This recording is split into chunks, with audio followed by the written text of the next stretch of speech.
This is the Barbados Today morning news for Wednesday, October 30th. Thank you for joining us. I am Marie-Claire Williams. The Central Bank of Barbados is suggesting a cap on commercial banking fees. It's in response to complaints from individuals and businesses over what appears to be sustained increases in fees. Central Bank Governor Cleviston Haynes said the charges are excluding some residents from the banking sector, and he plans to meet with the commercial banks on the matter. As we understand our legislative framework at present, it doesn't really give us the authority to set fees. We have in the past discussed with the banks, and we will do again, look at certain fees that they have. We do not believe that we should have a situation where our banking system, by the fees that it charges, generates a lack of inclusion for the ordinary citizen. The ordinary citizen ought to be able, if he or she so desires and is able, to be able to open and maintain a banking account.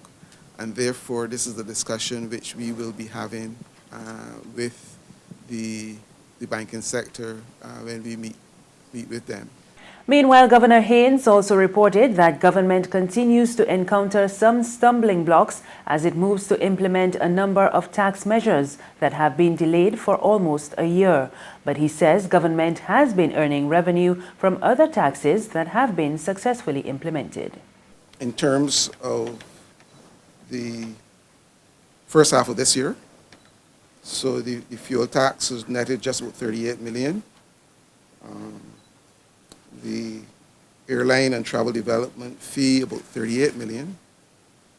The garbage and sewage contribution, about 34 million, and the health service levy, about 30 million.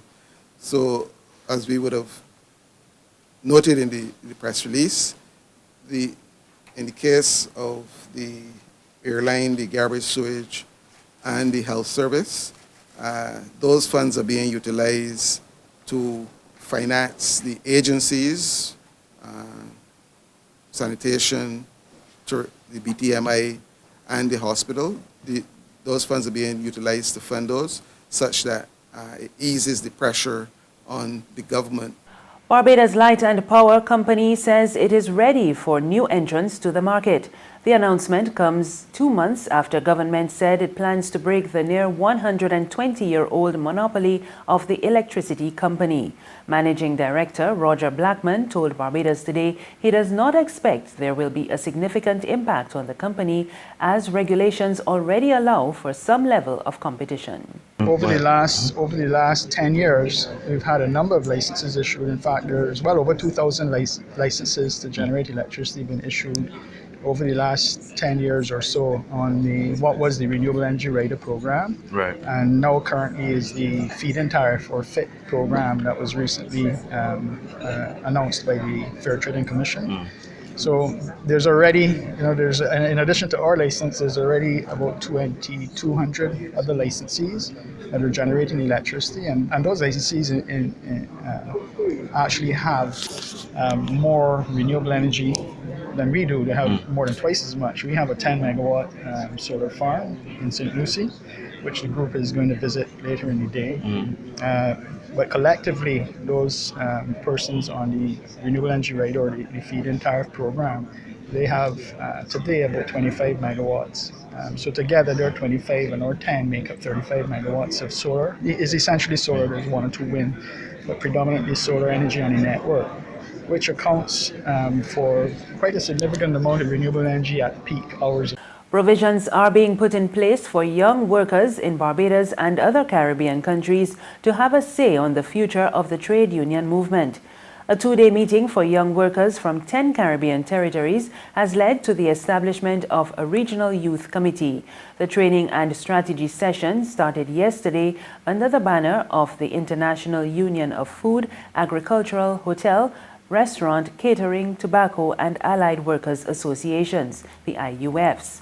IUF Caribbean Regional General Secretary Clifton Grant told the media that 2 years ago, IUF's Global Conference established the Young the Global Young Workers Committee to develop a program to work with young workers in the region. Deputy General Secretary of the Barbados Workers Union and IUF's Regional Vice President Dwayne Paul said the seminar is the first step to demonstrating a commitment to give young workers a platform to demonstrate their talents and skills at the work leadership levels. Provisions are being put in place for young workers in Barbados and other Caribbean countries to have a say on the future of the trade union movement. A two-day meeting for young workers from 10 Caribbean territories has led to the establishment of a regional youth committee. The training and strategy session started yesterday under the banner of the International Union of Food, Agricultural, Hotel, Restaurant, Catering, Tobacco and Allied Workers Associations, the IUFs. IUF Caribbean Regional General Secretary Clifton Grant told the media that 2 years ago, IUF's Global Conference established the Global Young Workers Committee to develop a program to work with young workers in the region. Deputy General Secretary of the Barbados Workers Union and IUF's Regional Vice President Dwayne Paul said the seminar is the first step to demonstrating a commitment to give young workers a platform to demonstrate their talents and skills at the work leadership levels. There's regional and international news after this short break.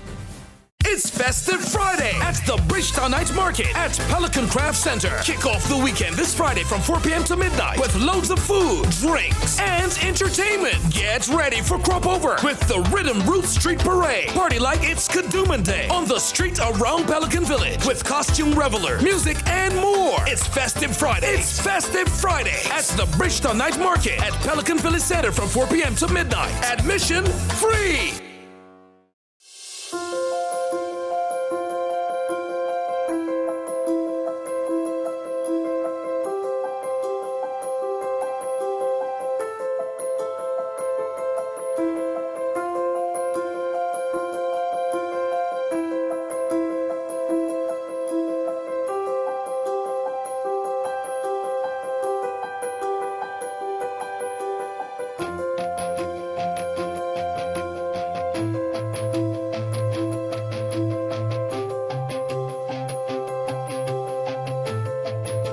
Barbados Today, news you can trust. Thank you for staying with us. We're back with news from the region. The Guyana Press Association wants the country's top election officials to be more accessible to the media in the run-up to regional and general elections on March 2nd. We get more in this report from Newsroom Guyana. Executive member of the association, Dennis Chabral, on Saturday last issued a public call at the association's annual media awards and dinner held at a Pegasus Hotel in Kingston, Georgetown. In a country where former presidents appear to hold some sway, I cannot resist this opportunity to, on behalf of the executive and members of the Guyana Press Association, to publicly call on the chairman of the Guyana Elections Commission, retired Justice Claudette Singh, and the Chief Elections Officer, Mr. Keith Lowenfield, to be accessible to the media in this crucial period heading into the general elections. We are tired of hearing from who can best be termed political representatives with vested interests on the Guyana Elections Commission.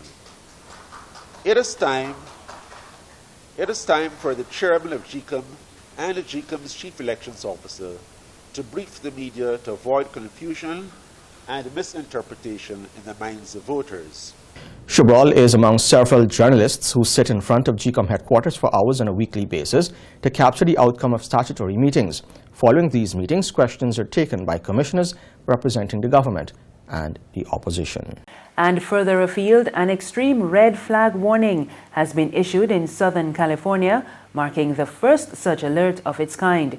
The warning, issued by the Los Angeles Weather Service, covers Los Angeles, Ventura, and San Bernardino counties. The winds are expected to reach 80 miles per hour, and there are concerns that they will help the fire spread. It has already burned through 658 acres. Authorities say some 1,100 firefighters are tackling the blaze, and over 10,000 structures are at risk. That's news this morning, but for the very latest, you can visit our website at www.barbadostoday.bb. You can also subscribe to our e-paper, email updates, and like us on Facebook, and sign up for our breaking news alerts via WhatsApp. We're also on iZumi Media in bus terminals and Screenplay at supermarkets and gas stations near you. You can also hear us on Mix 96.9 FM and Capital Media HD 99.3 FM. I am Marie Claire Williams. Good morning.